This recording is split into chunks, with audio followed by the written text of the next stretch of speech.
கிறிஸ்துவுக்குள் பிரியமானவர்களே, இந்த வருடத்திலும் ஆண்டவர் இந்த உயிர்த்தெழுந்த திருநாளை நாம் அனுசரிக்கும்படியாக ஆண்டவர் கொடுத்த இந்த மகா பெரிய கிருபையை எண்ணி நாம் எல்லோரும் ஆண்டவருக்கு ஸ்தோத்திரத்தையும் கனத்தையும் ஆண்டவருக்கு செலுத்த வேண்டும். இந்த நேரத்திலும் கூட நாம் வாசிக்க கேட்ட பகுதியில் அவர் இங்கே இல்லை, அவர் சொன்னபடியே உயிர்த்தெழுந்தார். நம்ம எல்லாரும் சேர்ந்து சொல்லுவோமா? அவர் இங்கே இல்லை, அவர் சொன்னபடியே உயிர்த்தெழுந்தார். இன்னும் சத்தமா சொல்லுவோமா? அவர் இங்கே இல்லை, அவர் சொன்னபடியே உயிர்த்தெழுந்தார். ஆண்டவர் சொன்னபடியே உயிர்த்தெழுந்தார். சீஷர்களுக்கு சொன்னார், நான் உயிர்த்தெழுவேன் என்று சொல்லி ஆண்டவர் உயிரோடு கூட வந்தார்.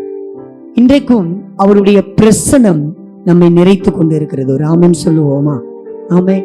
ஆண்டவர் ஸ்திரீகளை பார்த்து முதலாவது தேவதூதன் சொன்னாங்க. என்ன சொன்னாங்கன்னா, நீங்க வேகமா போய் சீஷர்களுக்கு சொல்லுங்க. சொல்லும் போது ஒரு வார்த்தையை சொன்னாங்க, பயப்படாதிருங்கள். எல்லாரும் சொல்லுவோமா? என்ன வார்த்தை சொன்னாங்க? பயப்படாதிருங்கள். ஒரு தைரியத்தை கொடுத்தாங்க. ஆனாலும் அவங்களுக்குள்ள அந்த பயம் இருந்துகிட்டே இருந்துச்சு. ஒருவேளை இந்த நிமிஷம் வரைக்கும் ஏதாவது ஒரு பயத்தோடு கூட நம்ம இருந்தா ஆண்டவர் திருப்பி என்ன செய்யறாரு தெரியுமா? அந்த தேவதூதர்கள் சொல்லியும் அவங்க பயந்துட்டு போகிறத பார்த்துட்டு ஆண்டவரே எதிர்பட்டாராம். ஒரு ஆமென் சொல்லலாமா? எதிர்பட்டு வாழ்கன்னு சொல்லி ஆண்டவர் சொன்னாரு, நீங்க என்ன செய்யாதீங்க, பயப்படாதீங்க. அல்லேலூயா. ஆண்டவரே வந்து சொல்லுகிறார். ஆகையால் இந்த நேரத்துல மனித சத்தத்தை அல்ல, தேவனுடைய சத்தத்தை கேட்டுக்கொண்டு இருக்கிறோம். ஒரு ஆமென் சொல்லுவோமா? பயப்படாதிருங்கள்.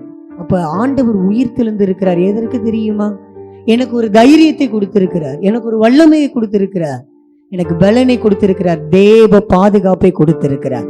நல்ல கரங்களை தட்டுவோமா? அப்படிப்பட்ட ஆண்டவர் இன்றைக்கு உயிர் தெழுந்த ஆண்டவராய் நம்முடைய மத்தியில் அசைவாடி கொண்டு இருக்கிறார். நம்ம வேற எதையுமே யோசிக்காம உயிர் தெழுந்த ஆண்டவரை, அவரை நம்ம வணங்க வந்திருக்கிறோம். நீங்க பாத்தீங்கன்னா அவர்கள் யார்? அந்த ஸ்திரீகள் ஆண்டவரை பணிந்து கொண்டார்களாம், வணங்கினார்களாம். அந்த அனுபவம் தான் அவர் எனக்கு சங்கீதமானவர், அவர் எனக்கு பலமுள்ள கோட்டை, ஜீவனின் அதிபதி என்று சொல்லி நாம் எல்லாரும் உற்சாகமாய் கரங்களை தட்டி நாம் பாடுவோம்.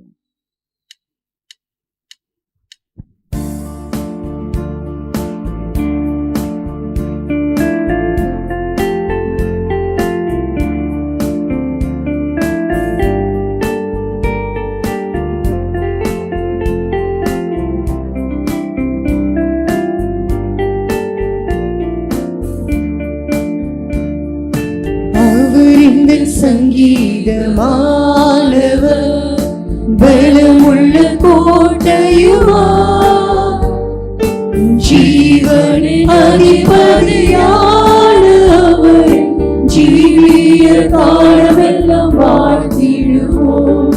ஜீவனின் அதிபதியான அவர், ஜீவிய காலமெல்லாம் வாழ்த்திடுவோம். அவர் எங்கள் சங்கீதமானவர், பலமுள்ள கோட்டையுமா, ஜீவனின் அதிபதியான அவர், ஜீவிய காலமெல்லாம் வாழ்த்திடுவோம். அவர் எங்கள் சங்கீதமானவர்.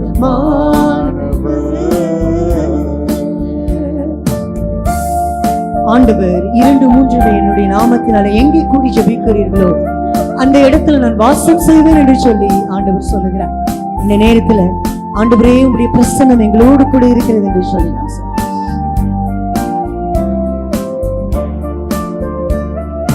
துதிகளின் மத்தியில் வாசம் செய்யும் தூதர்கள் போற்றும் தேவனவரே, துதிகளின் மத்தியில் வாசம் செய்யும் தூதர்கள் போற்றும் தேவனவரே, வேண்டிடும் பக்தர்களின் குறைகள் கேட்கும், வேண்டிடும் பக்தர்களின் குறைகள் கேட்கும், திக்கற்ற பிள்ளைகளின் தேவனவரே, திக்கற்ற பிள்ளைகளின் தேவனவரே, அவர் எங்கள் சங்கீதமானவர்.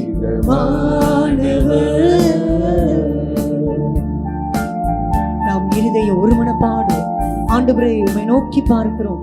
உம்முடைய பிரசன்னம் எங்களுக்கு தேவை ஆண்டவரே. நீர் எங்கள் மத்தியில் உலாவுகிற தேவன். ஆண்டவரே, உலகத்தின் முடிவு வரை அந்த சகல நாட்களிலும் நான் உங்களுடனே கூட இருக்கிறேன் என்று சொன்னவரே, எங்கள் மத்தியில் அசைவாடுவீராக. இரண்டு மூன்று பேர் நாமத்தினால் இருதயம் ஒருமித்தால் அவர் நடுவில். இரண்டு மூன்று பேர் நாமத்தினால் இருதயம் ஒருமித்தால் அவர் நடுவில். இருப்பேன் என்றவர் நமது தேவன். இருப்பேன் என்றவர் நமது தேவன். இருக்கரம் கட்டி என்றும் வாழ்த்திடுவோம். நாம் இருக்கரம் கட்டி என்றும் வாழ்த்திடுவோம். அவர் எங்கள் சங்கீதமானவர்.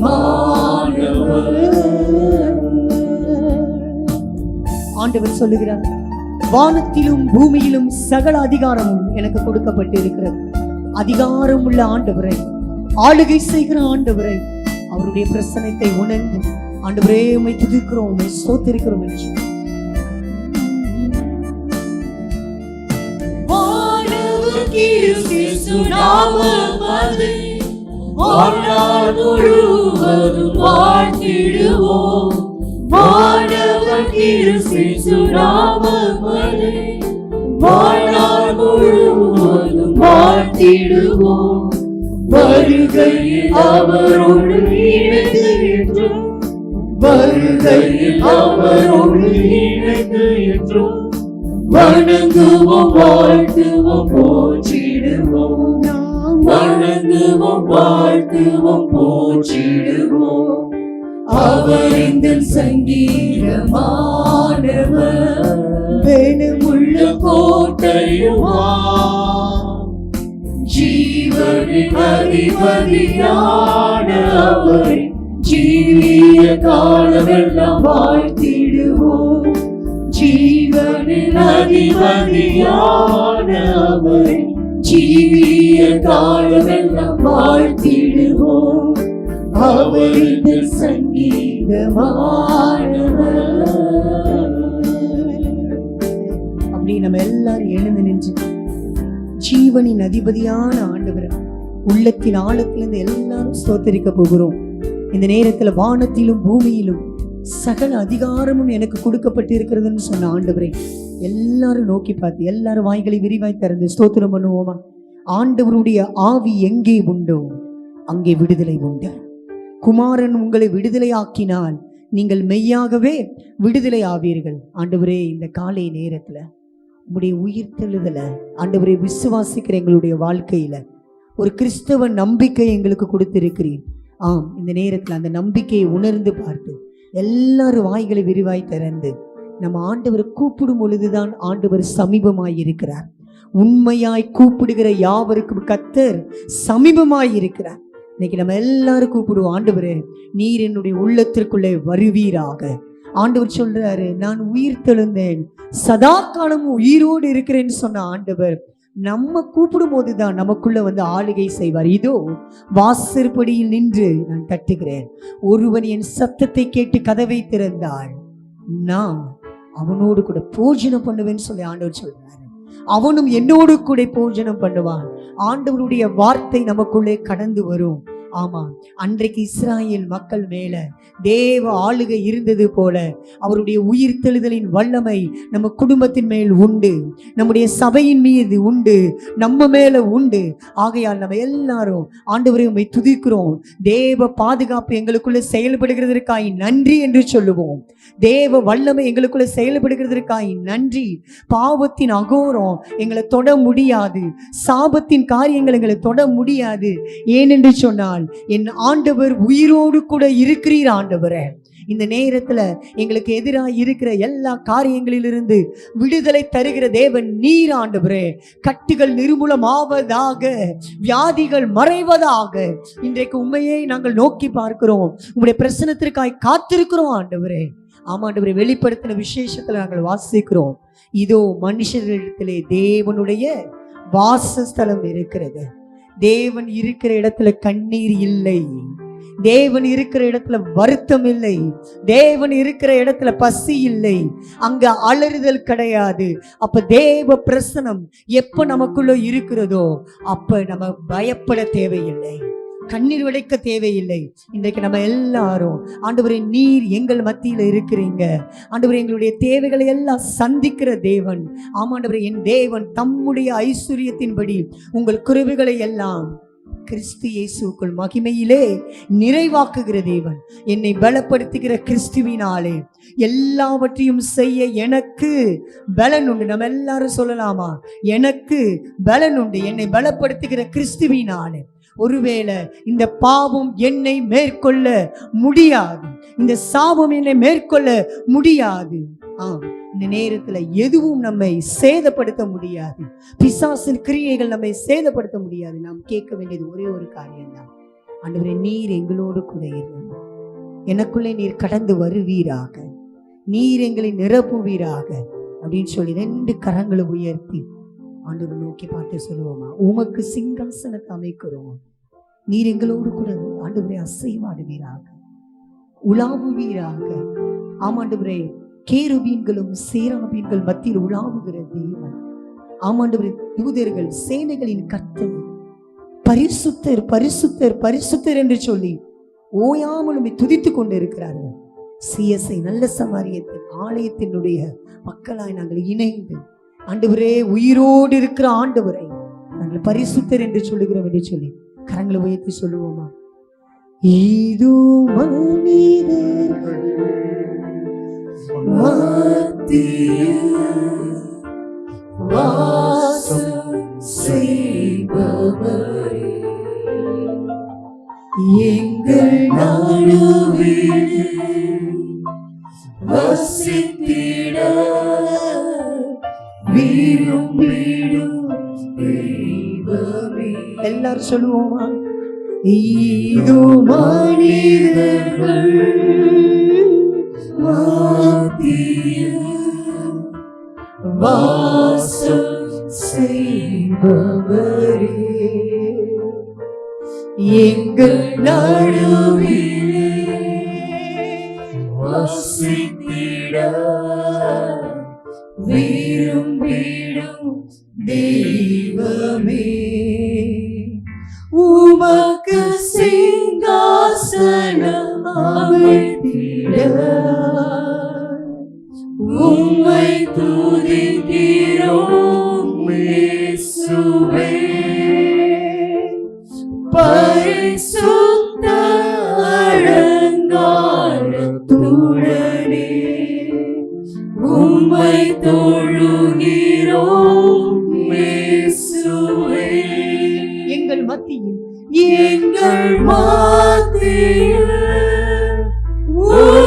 உலாவிடும் எங்களோடு என்றும் வாசம் செய்யும். எங்கள் மத்தியில் உலாவிடும் எங்களோடு என்றும் வாசம் செய்யும். எல்லாம் சொல்லுவோமா? இது மனிதர்கள் எங்கள் மத்தியில நீங்க இருக்கிற இயேசுப்பா, நாங்க ஆண்டவரே என்னென்ன கேட்கிறோமோ ஆண்டவரே எங்களுடைய தேவைகளை சந்திக்கிறவர் நீங்க கூட இருக்கிறீங்க. ஆண்டவரே நீர் எங்களை பலப்படுத்துவீராக, எங்களை வழி நடத்துவீராக, ஆலோசனை தருவீராக, உயிர் தழுதலின் வல்லமாய் செயல்படட்டும்.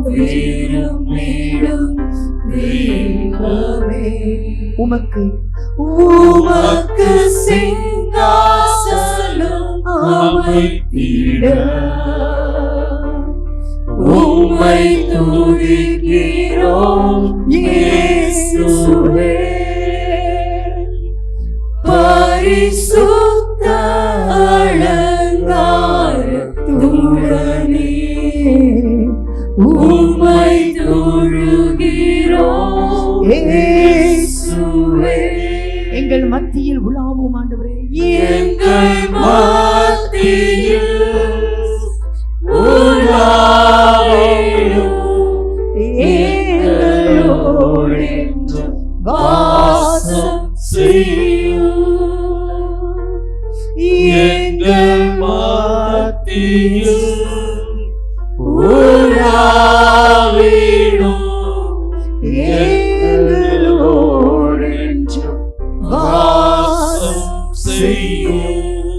ஆண்டவர் நம்மோடு கூட இருக்கிறபடியினால் வனாந்திர வயல்வெளியாய் மாறும், காடானது பயிர் நிலமாய் மாறும்.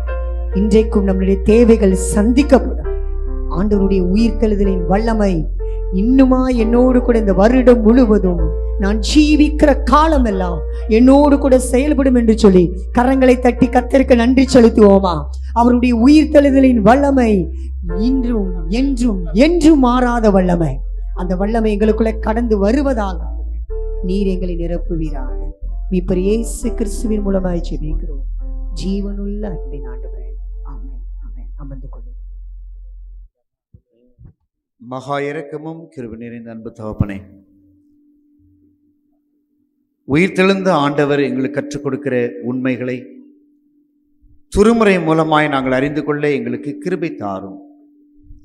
வேதத்தின் ரகசியத்தையும் வேதத்தையும் மகிமையும் காண எங்கள் கண்களையும் எங்கள் இருதயத்தையும் திறந்து தருவீராக. அடியேனை மறையும் உம்மை வெளிப்படுத்தும் இயேசுவின் நாமத்தில் தாழ்மையோடு கேட்கிறோம் ஜீவனுள்ள பரமபிதாவே, ஆமென். அன்பானவர்களே, தேவனுடைய பெரிதான கிருபையினாலே 40 நாட்கள் கடந்து தபசு காலத்தின் உச்சமான ஈஸ்டர் பண்டிகையில வந்து நிற்க ஆண்டவர் நமக்கு கிருபை கொடுத்திருக்கிறார். இந்த ஈஸ்டர் நாளிலே என்னுடைய செய்தியின் தலைப்பின் சுருக்கம் என்னவென்றால் ET, இங்கிலீஷ் எழுத்து E, இங்கிலீஷ் எழுத்து T, ET. ETன்னு சொன்னா பொதுவாக என்ன ஞாபகம் வருது? எக்ஸ்ட்ரா டெரஸ்ட்ரியல், ஒரு ஆங்கில படம் ET. ஆனால் இன்றைக்கு ET not extra terrestrial, Easter truths. என்னது? ஈஸ்டர் ட்ரூத்ஸ், உயிர்த்தெழுதலின் உண்மைகள்.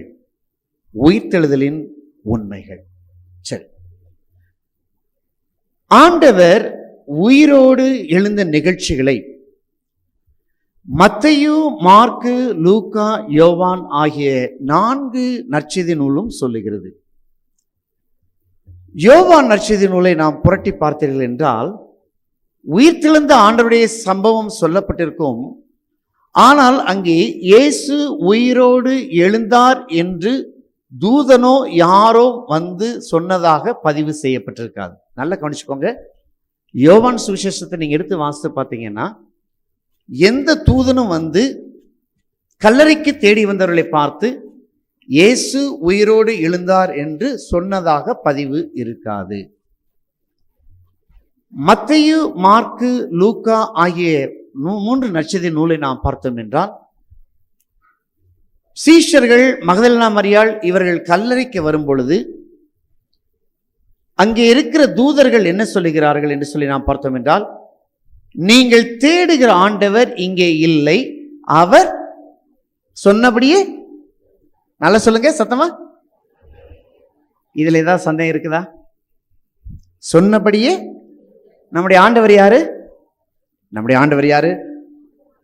உயிர்த்தெழுந்த ஆண்டவர். சொல்லுங்க பார்க்கலாம். சரி, அவர் சொன்னபடியே உயிர்த்தெழுந்தார். இப்போ நான் ஒரு கேள்வி கேட்கிறேன். ஆண்டவர் இயேசு கிறிஸ்து உயிரோடு எழுந்தாரா, உயிரோடு எழுப்பப்பட்டாரா?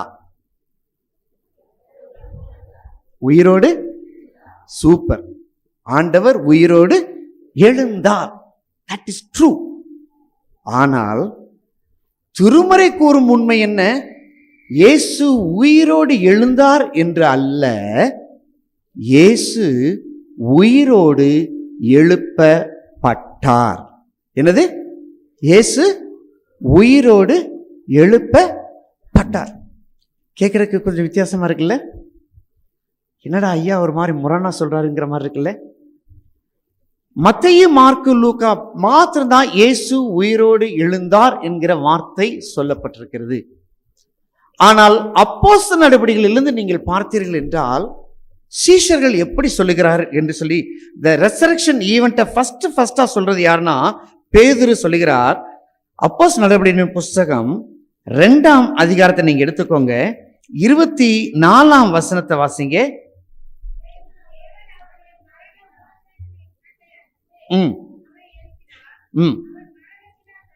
போதும்.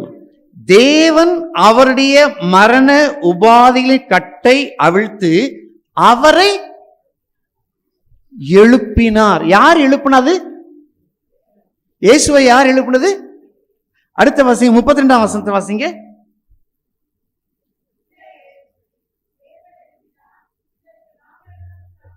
இயேசு உயிரோடு எழுந்தார், இதற்கு நாங்கள் சாட்சிகள் என்று அல்ல. என்ன சொல்லப்பட்டிருக்குது? எதுக்கு சாட்சிகள்? தேவன் இயேசுவை உயிரோடு எழுப்பினார். அப்பனா நீங்க பாருங்க, பைபிள்ல நிறைய வசனம் இருக்கு. அந்த வசனத்தை போடுமா. அப்போஸ்தலர் நடபடிகள் இருந்து பாத்தீங்கன்னா இருக்கிற வசனங்கள் இங்க போடப்பட்டிருக்குது. அப்போஸ்தலர் நடபடிகளிலிருந்து நீங்க பாத்தீங்கன்னா அப்போஸ்தலர் நடபடிகள் 2ஆம் அதிகாரத்துல இருந்து சரி, பேதுருவும் சரி, யோவானும் சரி, அவர் எழுதிய நிருபங்கள் எல்லாம் சொல்லுகிற பாருங்க. இன்னொரு கூட வாசிக்கலாம். அப்போஸ்தலர் நடபடிகளின் புஸ்தகம் 3ஆம் அதிகாரம் 26ஆம் வசனத்தை வாசிங்க. அப்போஸ்தலர் 3:26 வாசிங்க பார்க்கலாமே.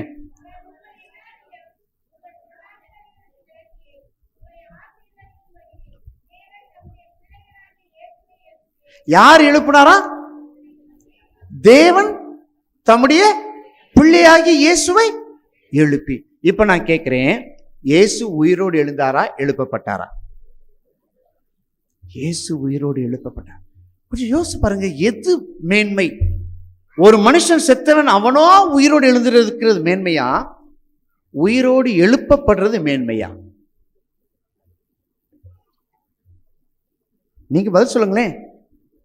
அவனா உயிரோடு எந்திருக்கிறது மேன்மையா, அல்லது எழுப்பப்படுகிறது மேன்மையா? எழுப்பப்படுகிறதா மேன்மை? அவனா உயிரோடு எழுதுகிறதா மேன்மை? கொஞ்சம் யோசிச்சு பாருங்க. இயேசு தாமாக உயிரோடு எழுந்தால் அது பெரிய மேன்மை. ஆனா இயேசு தேவனால் எழுப்பப்பட்டார் என்று சொன்ன மேன்மை இல்லை, தாழ்மை. என்ன தாழ்மை தெரியுமா? அவர் மரண பரியந்தம் தம்மை தாழ்த்தினார். இயேசு தாம் உயிரோடு எழுந்து தம்மை உயிரோடு எழுந்தவராக அல்ல. அருமையான அப்போஸ்தலர்கள் சொல்லுகிறார்கள், இயேசு உயிரோடு தாமாக எழுந்திருக்கவில்லை, அவரை தேவன் எழுப்பினார் என்பதற்கு நாங்கள் சாட்சிகள். அப்படியானால் இது கற்றுக் கொடுக்கிற ஒரு உண்மை என்ன? இயேசு ஒரு அருமையான ஒரு இடத்துல சொல்லுகிறாரு, இந்த கட்டடத்தை இடித்து போடுங்கள், இந்த தேவாலயத்தை இடித்து போடுங்கள், 3 நாட்களுக்குள் நான் என்ன செஞ்சிருவேன்? கட்டிருவேன். யோனாவின் அடையாளம் தான் உங்களுக்கு கொடுக்கப்படுது. என்ன அடையாளம் கொடுக்கப்படுகிறது தெரியுமா? யோனா எப்படி மீனின் வயிற்றுக்குள்ள இருந்தாரோ, நானும் பூமிக்குள் இருந்து 3ஆம் நாள் உயிரோடு எழுந்து விடுவேன் அப்படி சொன்னவர் யோவான் 10ஆம் அதிகாரத்தில் என்ன சொல்றாரு தெரியுமா? வாசிக்கலாம். யோவான் எழுதின நற்செய்தி நூல் 10ஆம் அதிகாரத்தை நீங்க எடுத்துக்கோங்க. 17ஆம் 18ஆம் வசனத்தை நீங்க வாசிங்களேன். யோவான் 10ஆம் அதிகாரம் 17, 18.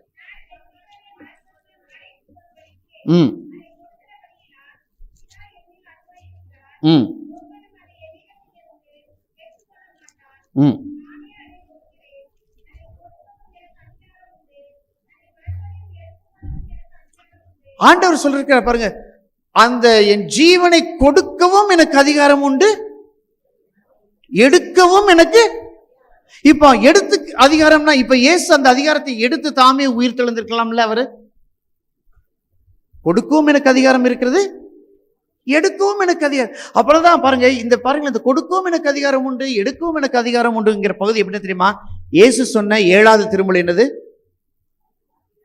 பிதாவே, உம்முடைய கைகளில் ஆவியை ஒப்பு கொடுக்கிறேன். எனக்கு ஒப்பு கொடுக்கவும் அதிகாரம் உண்டு, எடுத்துக்கொள்ளவும் அதிகாரம் உண்டு.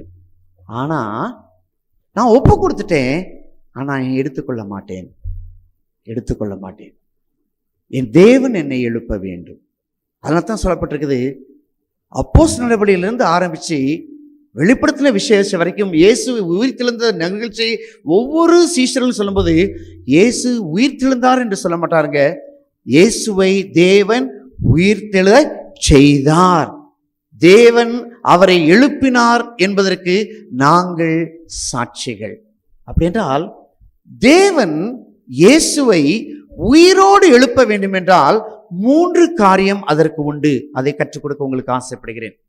இயேசு உயிரோடு எழுந்தார் என்பது அல்ல, இயேசு உயிரோடு எழுப்பப்பட்டார். அதற்கு 3 காரணங்கள் இருக்கிறது. முதல் காரணம், இயேசு தேவனுடைய பிள்ளை. சொல்லுங்க பார்க்கலாம். இயேசு தேவனுடைய பிள்ளை. வாசிக்கலாம். சங்கீதங்களின் புஸ்தகம் 2ஆம் சங்கீதம் 7ஆம் வசனத்தை வாசிங்க. சங்கீதம் 2:7. ஆம்.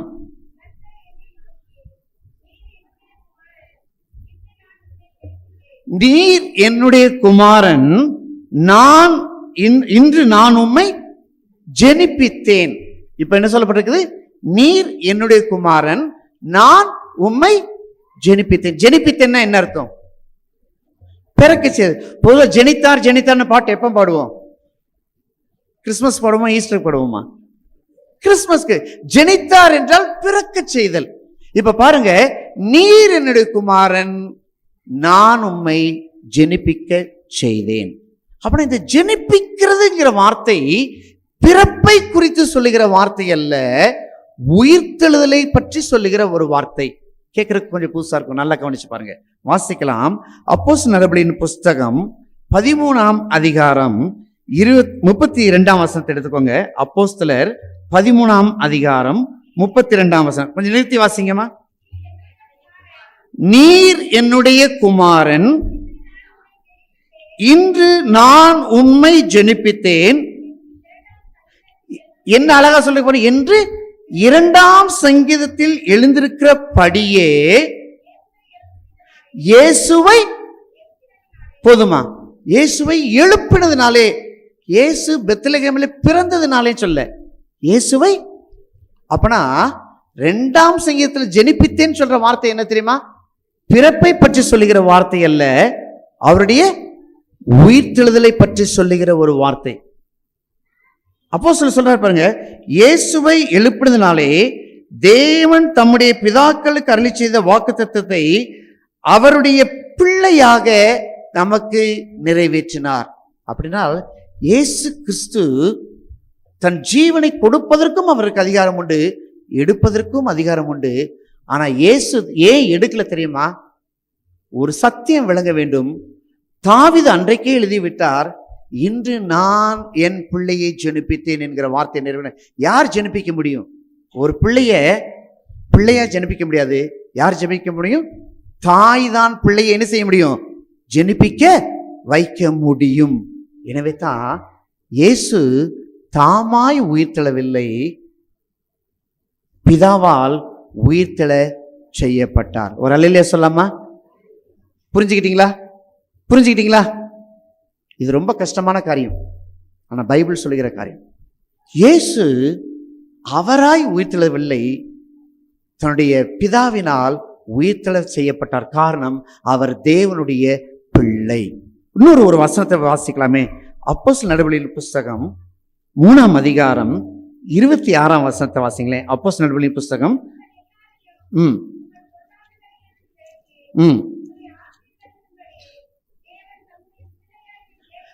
இயேசு பாருங்க, தேவன் தம்முடைய பிள்ளையாகிய இயேசுவை எழுப்பி. அப்பனா இயேசுவை எப்படி எழுப்புறாராம்?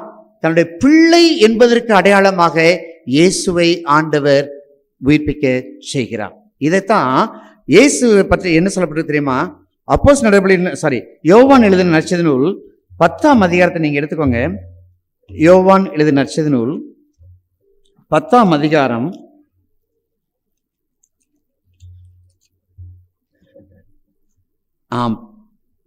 17ஆம் வசனத்தை வாசிங்களேன்.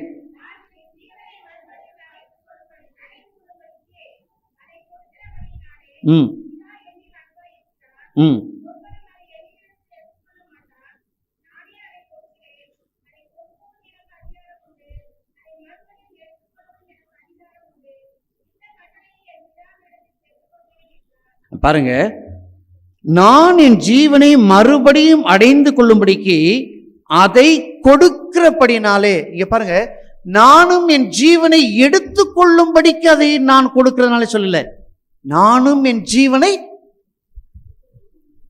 அடைந்து கொள்ளும்படிக்கு. அப்படின்னா அடைந்து கொள்றதுன்னா என்ன அர்த்தம் தெரியுமா? பெற்றுக்கொள்ளுதல் என்ற அர்த்தம். அடைந்து கொள்ளுதல் என்ன அர்த்தம்?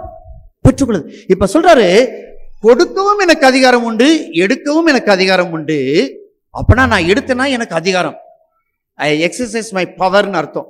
ஆனா கொடுத்துட்டேன், அவர் எனக்கு கொடுக்கும்போது அதை அடைந்து கொள்வேன். என்னைக்கு பிதா கொடுக்கிறாரோ அன்னைக்கு நான் அடைந்து கொள்வேன் சொல்லணும்னா என்ன அர்த்தம் தெரியுமா? நான் அவர் கொடுப்பதை நான் ஏற்றுக்கொள்கிறேன். அப்படின்றால் இயேசு உயிரோடு எழுந்தார் என்று சொல்வது இட் இஸ் a ஸ்டேட்மெண்ட். இயேசு உயிரோடு எழுப்பப்பட்டார் என்பது இட்ஸ் ஃபேக்ட், ட்ரூத். அப்படின்றால் இயேசு ஏன் உயிரோடு எழுப்பப்பட்டார்?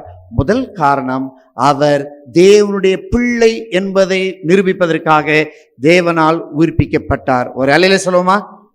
எத்தனை பேருக்கு இது புரிஞ்சு? சரி. இரண்டாவதாக, இயேசு ஏன் உயிர்ப்பிக்கப்பட்டார்? வேதத்தை வாசிக்கலாம். அப்போஸ்தலர்களின் புஸ்தகம், சங்கீதங்களின் புஸ்தகம் 98ஆம் சங்கீதம் 9ஆம் வசனத்தை வாசிங்க. சங்கீதங்களின் புஸ்தகம் 98ஆம் சங்கீதம் 9ஆம் வசனம்.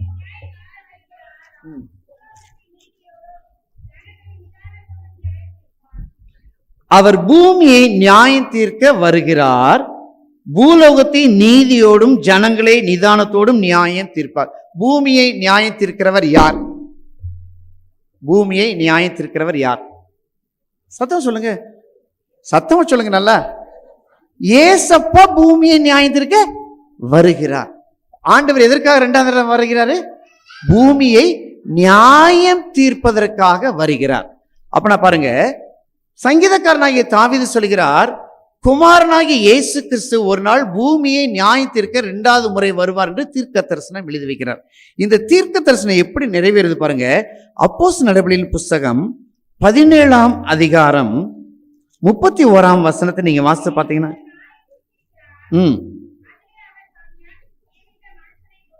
மேலும் ஒரு நாளை குறித்திருக்கிறார், அதிலே அவர் தாம் நியமித்த மனுஷனை கொண்டு.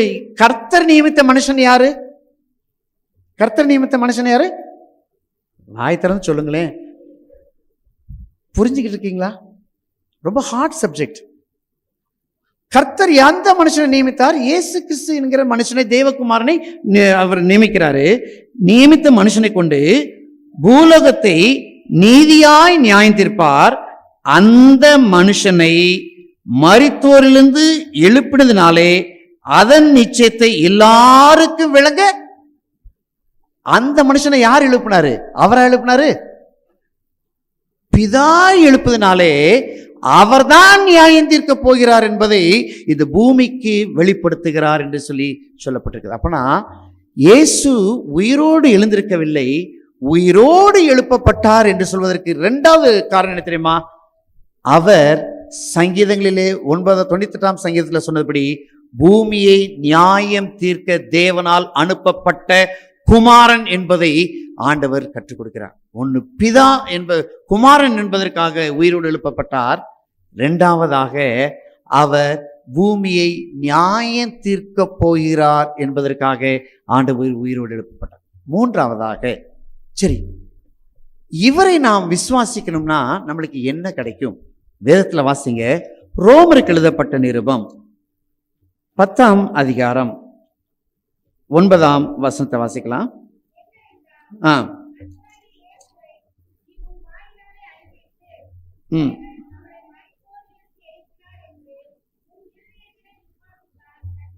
நல்லா பைபிள் எடுத்தவங்க எல்லாம் சத்தமா வாசிங்களா பார்க்கலாம். எல்லாம் வசனத்தை வாசிக்கலாமா? கர்த்தராகிய இயேசுவை நீ உன் வாயினாலே அறிக்கையிட்டு தேவன் அவரை மரித்தோரிலிருந்து எழுப்பினார் என்று உன் இருதயத்தில் விசுவாசித்தால், தேவன் இயேசு உயிரோடு எழுந்தார் என்பதை விசுவாசத்தால் ரட்சிக்கப்படுவார் என்று போட்டிருக்கதா? இயேசுவை தேவன் உயிரோடு எழுப்பினார் என்பதை விசுவாசத்தால் ரட்சிக்கப்படுவார் போட்டிருக்கா?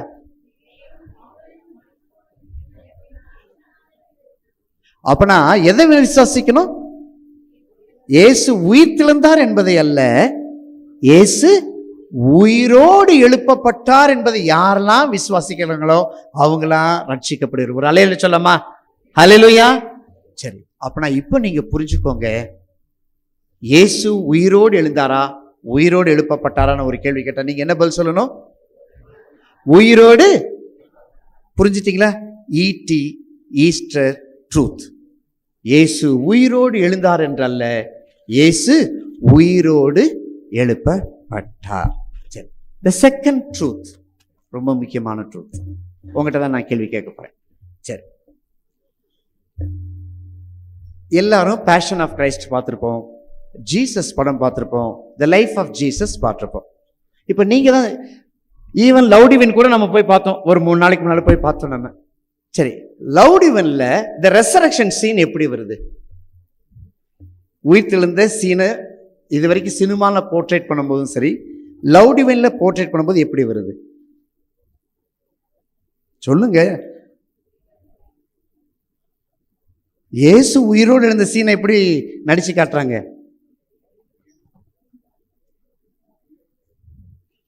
என்னப்பா இவ்வளோ யோசிக்கிறீங்க? டமார்னு ஒரு சத்தம் கேட்க, கல் என்ன செய்யும்? படக்குன்னு உருண்டு ஓடும். அதுக்கப்புறம் யார் வருவா? ஜீசஸ் அப்படியே வந்தார்ல, லவ்டிவன்ல பார்த்தீங்கல்ல, அப்படிதானே பார்த்தோம். எந்த இங்கிலீஷ் படம் ஜீசஸ் பத்தி படம் பாருங்க, கல் அப்படியே புரண்டு போகும், ஜீசஸ் கல்லறையில இருந்து வெளியில வருவார். Is it true? நோ. வாசித்து பார்க்கலாம். மத்தேயு எழுதின நற்செய்தி நூல், லூக்கா எழுதின நற்செய்தி நூல் 24ஆம் அதிகாரத்தை எடுத்துக்கோங்க, 2ஆம் 6ஆம் வசனத்தை வாசிக்கலாம். கொஞ்சம் பொறுங்க, நான் எடுத்துக்கிறேன். நான் கொஞ்சம் லூக்கா 24 2ஆம் வசனத்தை எடுத்துக்கோங்க, வாசிங்க. சரி, இப்ப 1ஆம் வசனத்திலிருந்து வாசிக்கலாம். வாரத்தின் 1ஆம் நாள் அதிகாலையிலே தாங்கள் ஆயத்த பண்ணின கந்த வர்க்கங்களை அவர்கள் எடுத்துக்கொண்டு வேறு சில ஸ்திரீகளோடு கூட கல்லறையில் வந்தார்கள். இப்ப பெண்கள்லாம் கல்லறைக்கு வந்துட்டாங்க. கல்லறைக்கு வந்தோன்னு என்னத்தை பார்க்கறாங்க? கல்லறையை அடைத்திருந்த கல் புரட்டி தள்ளப்பட்டிருப்பதை கண்டு. இப்ப அவங்க கல்லறைக்கு வரும்போது என்ன பார்க்கறாங்க? கல்லு புரட்டி தள்ளப்பட்டிருக்குது. உள்ளே பிரவேசித்து கர்த்தராகிய இயேசுவின் சரீரத்தை காணாமல் அதை குறித்து மிகுந்த கலக்கம் அடைந்திருக்கையில் பிரகாசமுள்ள வஸ்திரம் தரித்த 2 பேர் அவர்கள் அருகே நின்றார்கள். அந்த ஸ்திரீகள் பயப்பட்டு தலை கவிழ்ந்து தரையை நோக்கி நிற்கையில் அந்த 2 பேரும் அவர்களை நோக்கி, உயிரோடு இருக்கிறவரை நீங்கள் மருத்துவத்தில் தேடுகிறன, அவர் இங்கே இல்லை, அவர் உயிர் தெழுந்தார். இப்போ இந்த லூக்கா 24ஆம் அதிகாரத்தைப்படி நீங்க பார்த்தீங்கன்னு வச்சுக்கோங்களேன், பெண்கள் வராங்க, கல்லறைக்கு வராங்க, அதிகாலையில் வராங்க, கல்லறை என்ன செய்து திறந்திருக்கிறத பார்க்குறாங்க. இப்போ திறந்திருக்கிற கல்லறையை பார்த்து பயந்து அப்படியே நிற்கிறாங்க. அப்போ தேவதூதர் சொல்றாங்க, உயிரோடு இருக்கிறவரை மருத்துவத்தில் தேடுகிறது என்னப்பா, அவர் இங்கே இல்லை, உயிரோடு எழுந்துட்டார். இப்போ இதன்படி பார்த்தீங்கன்னா எப்படி இருக்கு தெரியுமா? கல் புரண்டு போயிடுச்சு, அதுக்கப்புறம் இயேசு உயிரோடு எழுந்துச்சு, அவர் கலிலேயாக்கு போயிட்டாருன்னு நம்மளுக்கு தெரியும். சரி, இது லூக்கா எழுத சொல்றார். மார்க் என்ன சொல்றாருன்னு பாருங்களேன். மார்க் எழுதின நற்செய்தி நூல் 16ஆம் அதிகாரத்தை நீங்க எடுத்துக்கோங்க, 1ஆம் வசனத்தை வாசிக்கலாமே.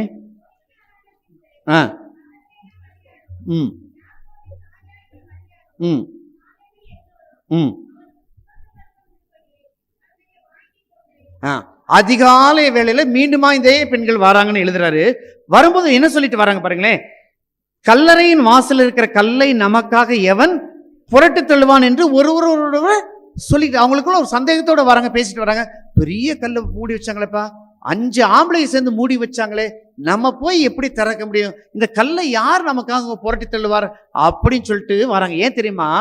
கல்லை புரட்டுறதுக்கு நம்மகிட்ட பலம் இல்லைங்கிற மட்டும் இல்லை, கல்லறைய காவல் காத்துக்கிட்டு இருக்கிறாங்க. கல்லறைய காவல் காக்கிற கல்லறையை போய் திறக்க முடியுமா? யாராவது தொட்டாலே அரெஸ்ட் பண்ணிடுவாங்க.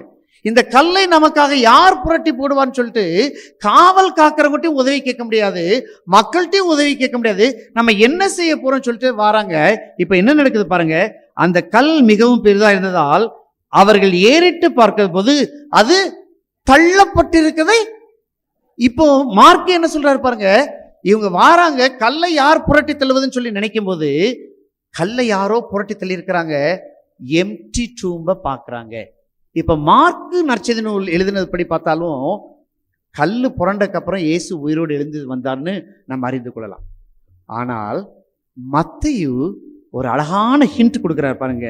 மத்தேயு எழுதின நற்செய்தி நூல் எடுத்துக்கோங்க, 28ஆம் அதிகாரத்தை எழுதிக்கோங்க. 1ஆம் வசனத்தை யாராவது ஒருத்தர் சத்தம் வாசிக்க, நிறுத்தி வாசிக்கணும்.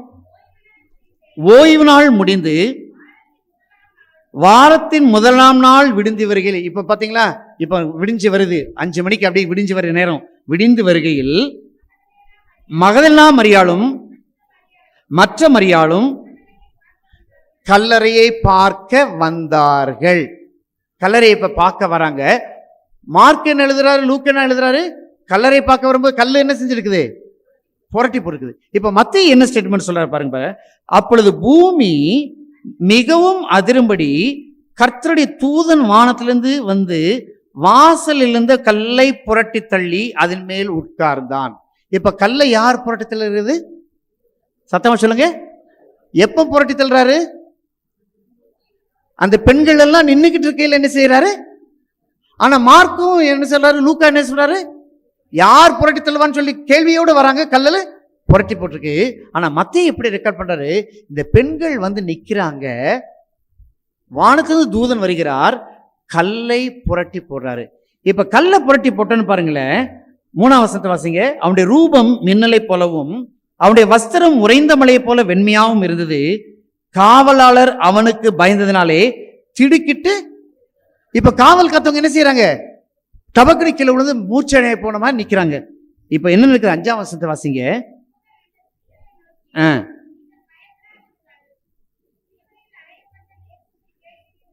இங்க பாருங்க, தூதன் அந்த ஸ்திரீகளை நோக்கி, நீங்கள் பயப்படாதிருங்கள், சிலுவையில் அறையப்பட்ட இயேசுவை தேடுகிறீர்கள் என்று அறிவேன். இப்ப 6ஆம் வசனத்தை வாசிங்க. அவர் இங்கே இல்லை, தாம் சொன்னபடியே உயிர்த்தெழுந்தார்,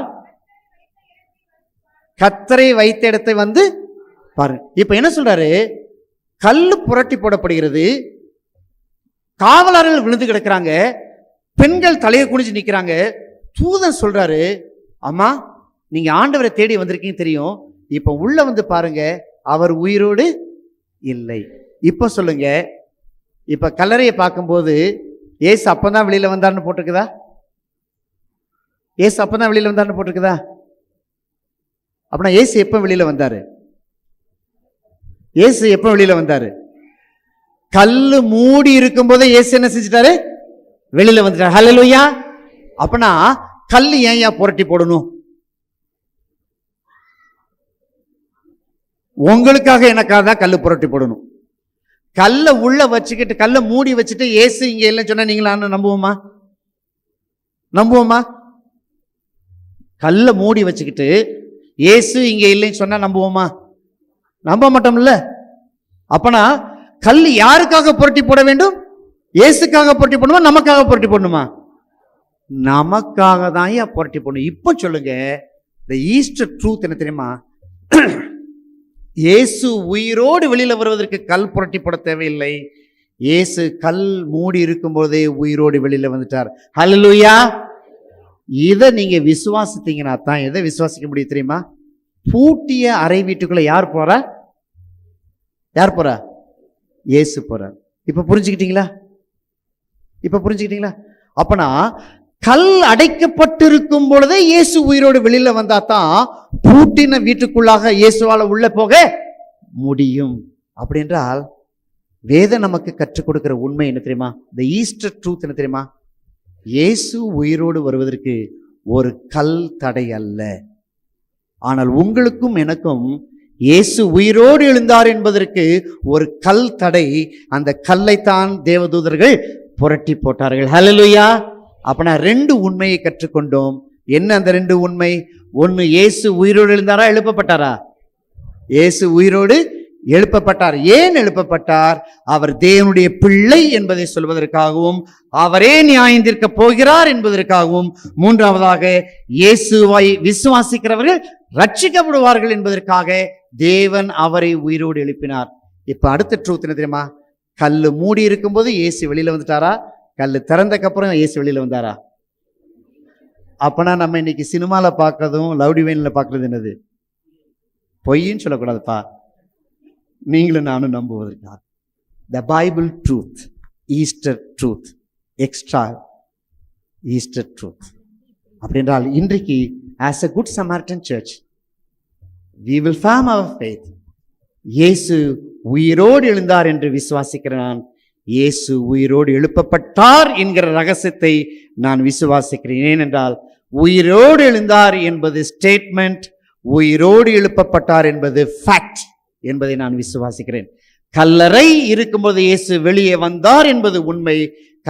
கல் புரட்டி போடுவதற்கு இயேசுவுக்காக அல்ல, நீங்களும் நானும் விசுவாசிப்பதற்காக என்பதை நாம் புரிந்துகிறோம். கர்த்ததாமே இந்த புரிந்து கொள்ளுதலை நமக்கு ஆசீர்வதிப்பாராக. ஆமென். தலைகளை தாழ்த்தி ஜெபம் செய்வோம். எங்களை நேசித்து வழிநடத்தும் அன்பு தகப்பனே, ஈஸ்டர் உண்மைகளை திருமறையிலிருந்து நாங்கள் கற்றுக்கொள்ள எங்களுக்கு கொடுத்த கிருபைக்காய் ஸ்தோத்திரிக்கிறோம். இந்த திருவசனங்கள் எங்களுக்கு ஆசீர்வாதமாயும் எங்கள் விசுவாசத்தில் நாங்கள் வளரத்தக்கதாகவும் நாங்கள் ஆராதிக்கிற தேவன் யார் என்பதை அறிந்து கொள்ளத்தக்கதாகவும் நீர் கொடுத்த கிருபைக்காய் ஸ்தோத்திரம். உமக்கு கொடுக்கவும் அதிகாரம் உண்டு, எடுக்கவும் அதிகாரம் உண்டு. ஆனால் அடைந்து கொள்வதற்காக நீர் பொறுமையாய் காத்திருந்தீர் என்பதை அறிந்து கொண்டோம் சுவாமி. உம்முடைய கரத்தில் எங்களை தாழ்த்துகிறோம். இந்த ஈஸ்டர் பண்டிகை எங்களுக்கு பெரிய மகிழ்ச்சியின் பண்டிகையாக இருக்க அருள் தருவீராக. இயேசுவின் நாமத்தில் தாழ்மையோடு கேட்கிறோம் ஜீவனுள்ள பரமபிதாவே, ஆமேன். ஜெபம் செய்வோம். வாழ்வின் அடித்தளமாயிருக்கிற எங்கள் அன்பின் கடவுளே, எங்களை திருச்சபையின் ஒரே குடும்பமாய் எங்களை உருவாக்கி அந்த குடும்ப உறவிலே எங்களை நிலைநிறுத்தி கிறிஸ்துவின் அன்பினாலே ஒரே குடும்பமாக எங்களை கட்டி வைத்திருக்கிறவரே உம்மை நாங்கள் துதிக்கிறோம், ஸ்தோத்திரிக்கிறோம். உமது குமாரனை இந்த உலகத்திற்கு எங்களுக்காக அனுப்பி எங்களுக்காக தன்னுடைய வாழ்வை சிலுவையிலே தருவதற்கு ஒப்பு கொடுத்த அன்பின் கடவுளே, அந்த குமாரனின் உயிர்த்தெழுதல் மூலமாய் இந்த திருச்சபைக்கு பிறப்பை ஏற்படுத்தினவரே உம்மை நாங்கள் துதிக்கிறோம் கர்த்தாவே. உயிர்த்தெழுந்த நாளிலே மறுபடியுமாய் குடும்பமாக வந்து துதிக்கும்படியாய், திருச்சபை குடும்பமாக உம்மை ஆராதிக்கும்படியாய், உயிர்த்தெழுதலின் வல்லமையை இன்னும் ஒரு விசையாய் நாங்கள் உணரும்படியாய் நீர் தந்த வாய்ப்புக்காய் நாங்கள் நன்றி செலுத்துகிறோம் கர்த்தாவே. எங்களை குடும்பமாக, திருச்சபை குடும்பமாக உமது கரத்திலே ஒப்பு கொடுக்கிறோம். ஆதி திருச்சபையின் காலத்திலே உயிர்த்தெழுதலின் வல்லமை எவ்வாறாக திருச்சபைக்குள்ளாகவும் திருச்சபைக்கு வெளியாகவும் செயல்பட்டதோ, அந்த உயிர்த்தெழுதலின் வல்லமை இன்றும் எங்களுக்குள்ளாகவும் எங்களுக்கு வெளியேவும் செயல்படுவதற்கு எங்கள் ஒவ்வொருவரையும் தனித்தனியாக குடும்பமாக திருச்சபையாக உமது கரங்களை ஒப்பு கொடுக்கிறோம். உயிர்த்தெழுதலின் வல்லமையை சுமந்து கொண்டு இந்த உலகத்துக்குள்ளாய் எங்களை அனுப்பும்படியாக எங்களை அர்ப்பணிக்கிறோம். அந்த வல்லமையை ஏக்கத்தோடு கூட, தாகத்தோடு கூட, போராட்டத்தோடு கூட, நம்பிக்கைக்காக காத்திருக்கிற எங்கள் உலகத்திற்கு நாங்கள் அன்பாய் ஆதரவாய் வழங்குவதற்கு எங்களுக்கு நீர் கிருபை தாரும். தூய ஆவியார் எங்களை பலப்படுத்தும். செத்து கிடக்கிற அநேக வாழ்க்கைகளை உயிர்ப்பிக்கிற அந்த உயிர்த்தெழுதலின் ஆற்றலினால் எங்களை நிரப்பி இந்த உலகத்துக்குள்ளாய் அனுப்புவீராக. எங்கள் அனைவரையும் ஒப்புக் கொடுக்கிறோம். எங்கள் தேவைகளையும் எங்கள் போராட்டங்களையும் எங்கள் மகிழ்வுகளையும் எல்லாவற்றினூடாக எங்களை உமது சித்தத்துக்குள்ளாய் அர்ப்பணித்து ஜெபிக்கிறோம். மீட்பர் இயேசுவின் நாமத்தில் ஜெபிக்கிறோம் அன்பின் கடவுளே, ஆமென். தேவனுடைய இரக்கத்திற்கும் கிருபைக்கும் பராமரிப்புக்கும் நம்ம அர்ப்பணிப்போம். நம்முடைய கர்த்தராய் இருக்கிற இயேசு கிறிஸ்துவின் கிருபையும், பிதாவாய் இருக்கிற தேவனுடைய அன்பும், பரிசுத்த ஆவியானவருடைய அந்நியமும், பாதுகாப்பும் பராமரிப்பும் வழிநடத்தலும் உங்கள் அனைவரோடு கூட இன்றும் என்றும் சதா காலங்களிலும் நிலைத்திருப்பதாக.